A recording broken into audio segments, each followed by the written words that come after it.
প্রশ্ন, দুটি সংখ্যার লসাগু 90 এবং গসাগু 15। একটি সংখ্যা 45 হলে অপর সংখ্যাটি কত? তো আমাদের সম্ভাব্য 4টি অপশন দেওয়া আছে।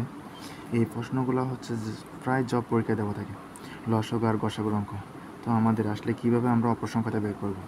তো আমরা লিখব, আমাদের এই সূত্রটা হচ্ছে সবসময় মনে রাখতে হবে, কারণ এই সূত্রটা দিয়ে আমরা যে কোনো একটা সংখ্যা বের করতে পারবো। আর লসাগু বের করতে বললেও বের করতে পারবো, গসাগু বের করতে বললেও বের করতে পারবো, হচ্ছে আর অপর সংখ্যাটি বের করতে বললেও বের করতে পারবো একই সূত্র দিয়ে। তাহলে একটি সংখ্যা গুণন অপর সংখ্যা সমান আমাদের হবে লসাগু গুণন হবে আমাদের গসাগু। তাহলে আমাদের এখানে একটা সংখ্যা দেওয়া আছে 45। তাহলে আমরা 45টা বসাই দিব গুণন অপর সংখ্যাটি। এখানে আমাদের লসাগু দেওয়া আছে 90, তাহলে আমরা 90 বসাবো গুণন। গসাগু দেওয়া আছে আমাদের 15 বসাই দেব। তাহলে আমরা অপর সংখ্যাটা যেহেতু বের করবো, আমরা অপর সংখ্যাটা রেখে দেব। অপর সংখ্যা সমান হবে আমাদের 90 গুণন 15 উপরে বসে যাবে। এই পাশে যেহেতু গুণ আছে তার জন্য আমাদের এখানে ভাগ বসাতে হবে।